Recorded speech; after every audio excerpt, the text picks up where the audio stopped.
What up, YouTube? Tim is here. Here's my throwback segment where I talk about the films that turns 10 and 20 this week. Alright, the film's turning 10. This actually turned 10 technically last week, but I cannot believe I let pass my shoulders. But turning 10, we got Thor. The first ever Thor movie. The one that pretty much introduces to Chris Hemsworth as the God of Thunder, Anthony Hopkins as Odin. It introduces to Tom Hiddleston as Loki. I mean, the original Thor movie is so good. I love the original Thor. Chris Hemsworth was great. You had Jamie Alexander, Natalie Portman, Kat Dennings, directed by the great Kenneth Branagh. The first Thor, I guess it is very underrated. It does not really get talked about as much as movies such as Avengers Infinity War or anything like that. It's probably not. It's probably somewhere in my top 10 favorite MCU movies of all time. It's pretty much like of course, Thor was end up being first teased in Iron Man 2. Remember, you had that scene with the you know with the hammer and the stone thing. So yeah, yeah, I mean, Thor is such an awesome movie, and of course, it was followed up by Thor the Dark World, which I thought was okay too. Thor Ragnarok was great. Of course, we got Thor Love and Thunder coming out next year. So, hey, I just love the Thor franchise. So hopefully the next one will be as good. All right.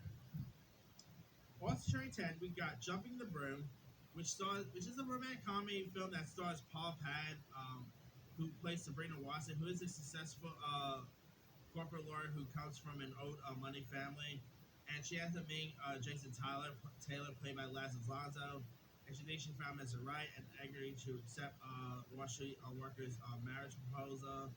But she also as a being but of course Sabrina's aristocratic parents played by who's of course played by Angela Bassett and Brian Stokes Mitchell, as a main Jason's postal working mother played by Lorraine Devine. And it's pretty much like a black version of Meet the Parents in a way, I guess you could say it that way. But I thought it was pretty decent. You also had Meagan Good, you had Mike Epps, you had D. Ray Davis was this, Julie Bone. I know it was a really decent film. Does not really get talked about a whole lot, but it's not a bad little film. If you guys have not seen it, give it a go. All right, another romantic film that premiered 10 years ago, Something Borrowed, which is from the same director who gave us We Can Be Let's Be Cops, and it stars Jennifer Goodwin, who plays Rachel, who is a successful attorney and a loyal, generous friend. She is, of course, single, and after one drink she made at her 30th birthday, Rachel is unexpectedly forced into bed with her longtime crush Dax, played by Colin. I forgot his name. I guess I think his name is. And of course, you also got you got some interesting cast members. Like you got John Krasinski was in this. Steve Howey, who you might know as Kev from Shameless, he was in this. A really decent, cute little charming film. So if you guys haven't seen it, give that one a go. Also, turning 10, we got The Beaver, which was directed by Jodie Foster, and it stars Mel Gibson, who plays Walter Black, who's the head of this falling toy company, and his marriage to and he ends up having getting divorced from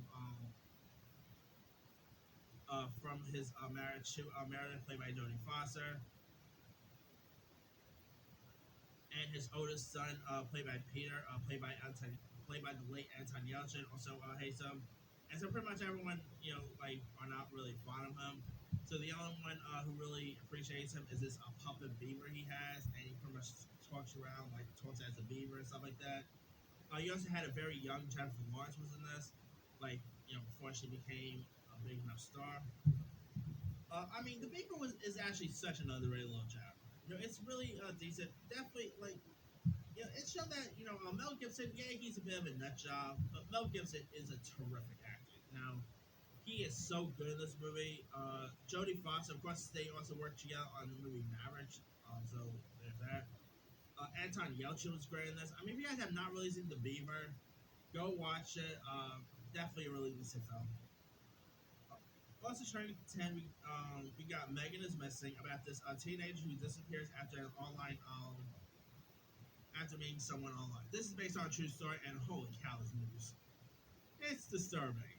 You know, yeah. I mean, sad to say this movie did this sadly did happen in real life. So yeah, and sadly, you know, poor girls still haven't been found. No, there is still nowhere a hooli guy was who kidnapped her or anything like that. I mean, this thing is so. I checked this one out not so like a couple years ago. One of the most disturbing movies you ever want to see. You know, it's not a good film at all. It's a bit of a found footage tale. Yeah, I mean, this movie will be a parent's worst nightmare. I'm not a parent, so I can't really comment on that. But this will be a parent's worst nightmare. You know, so yeah, any parents who have teen kids and stuff like that, maybe watch Megan is Missing. Maybe show like it'll probably teach them be careful who you meet online. But yeah, Megan is Missing is a disturbing flick. All right, last but not least, on film turning 20, we got The Mummy Returns. Of course, the follow to 1999's Mummy. This movie is actually the first feature that Dwayne Johnson starred in. Of course, he ended up appearing as the Scorpion King. He reprised his role in the spin-off, which was like his first major lead role. I mean, the Mummy Returns was pretty decent. Brendan Fraser was great. Steven Sommers directed this film. Like it's definitely a really cool follow to the first Mummy. We of course had Tomb of the Dragon Emperor, which was not so good either. But if you guys have not really seen the Mummy Returns, give that one a go. All right. Also, turning 20, we got the horror film Ed Gein, about the story of one of the most history's strangest psychopath, Ed Gein. If you guys don't know Ed Gein, he's pretty much a killer who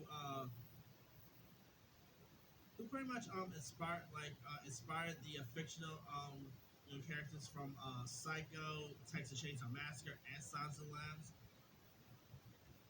And so after like his mother died in the 50s, he was left alone to run the small farm where and of course by night his hobbies was to rob the local graveyard and steal dead corpses and stuff like that. And y'all want to know how sick this Ed Gein guy was? I mean, Jeffrey Dahmer, Ted Bundy, there's some sickos too. Ed Gein takes the cake. This may be disturbing, but I'm not joking. He doesn't only kill someone; he will actually make furniture out of their body parts. I'm not joking. You can even Google that stuff. Like even Google, Ted Bundy's. You could even Google Ed Gein's furniture. Yeah, I mean, he even had like belt buckles based on, I'm not gonna details, but Google that stuff. Maybe not eat while you Google that, but just yeah. Ed Gein is, I mean, yeah, like I said, he was the killer who ended up being inspired by, Norman Bates from Psycho was inspired by Ed Gein.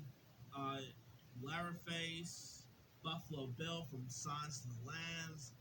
I mean, if you guys have not seen this Ed Gein movie, go check it out. But if you guys want to really look up some sick stuff, yeah, Ed Gein was one of the most sickest dudes of all time. Anyway, let me leave. That's pretty much it. Let me leave it to you guys. Which of these films stand out to you the most? To me, the 10-year one, obviously, Thor. I just love the first Thor already. 20 years one, I'm probably gonna say the Mummy Returns. Anyway, drop comments below. Don't forget to like, subscribe, hit that bell for notifications. This is Samuel signing.